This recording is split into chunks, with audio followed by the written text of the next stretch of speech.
Bonjour, aujourd'hui on plonge au cœur d'un livre qui a changé la donne pour des millions de personnes, les 21 lois irréfutables du leadership de John C. Maxwell. On va décortiquer ensemble les idées les plus puissantes de cet ouvrage, c'est parti.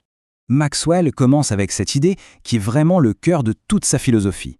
C'est simple, mais radical. Le leadership, ce n'est pas juste un plus, non, c'est le facteur décisif. Absolument tout, le succès comme l'échec, dépend de la qualité du leadership. Alors, on va commencer par un mystère. On a tous déjà vu ça, n'est-ce pas? Des gens brillants, talentueux, qui travaillent d'arrache-pied, mais qui, à un moment, se heurtent à un mur invisible. Ils stagnent. Pourquoi? Pour trouver la réponse, on va faire un petit voyage dans le temps. L'histoire est célèbre, celle des frères McDonald, Dick et Maurice. Au départ, c'est une success story incroyable. Ils ouvrent un petit resto, ils ont le sens des affaires, et le succès est quasi immédiat. Ces deux-là, c'était de vrais génies de l'organisation.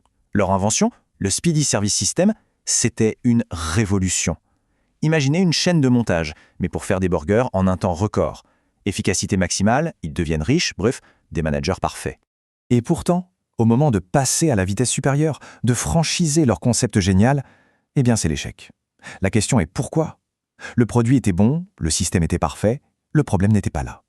Le problème, c'est qu'ils étaient d'excellents managers, mais de piètres leaders. Et ça nous amène tout droit à la première loi de Maxwell, peut-être la plus importante, la loi du plafond. L'idée est simple, mais elle est, disons, assez brutale. Peu importe le niveau d'intelligence, de talent ou de travail, l'efficacité d'une personne ne dépassera jamais sa capacité de leadership. C'est un plafond de verre, invisible, mais bien réel. Pour que ce soit bien clair, regardons un peu ce que ça donne concrètement. La différence entre un plafond bas et un plafond haut est spectaculaire. Voilà qui illustre parfaitement la situation des frères McDonald.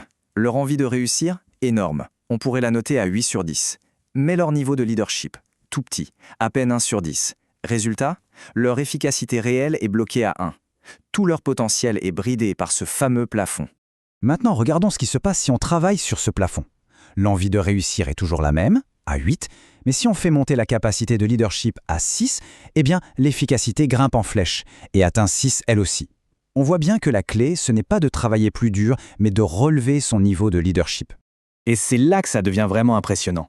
L'impact est exponentiel. En faisant simplement correspondre sa capacité de leadership à son niveau de motivation, on peut augmenter son efficacité de 700%.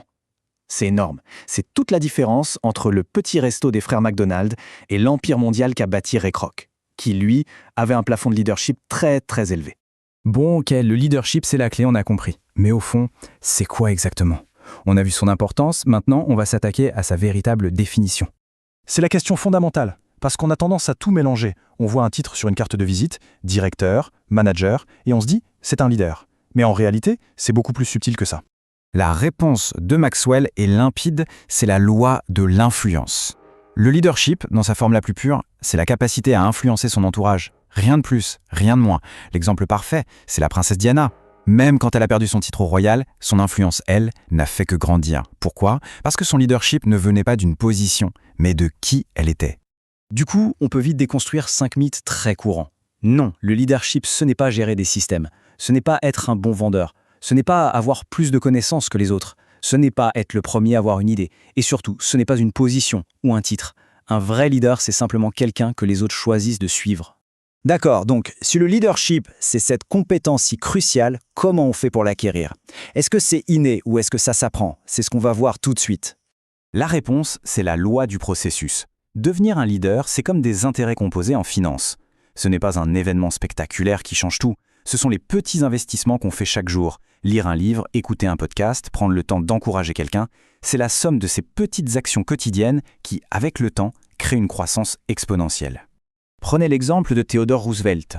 On a tous l'image de ce président américain robuste et charismatique. Mais il faut savoir que dans son enfance, c'était tout le contraire. Il était chétif, asthmatique, presque maladif. C'est par une discipline de fer et un travail quotidien sur lui-même qu'il a littéralement construit le leader qu'il est devenu. La preuve que les leaders se fabriquent bien plus qu'ils ne naissent. Et ce cheminement, il suit généralement 4 grandes phases. Phase 1, on ne sait même pas qu'on a des lacunes. Phase 2, on en prend conscience et c'est souvent là que le vrai travail commence. Phase 3, on se développe consciemment, on apprend, on s'exerce. Et enfin, phase 4, le leadership devient une seconde nature, presque un réflexe. C'est une sorte de feuille de route pour quiconque veut progresser.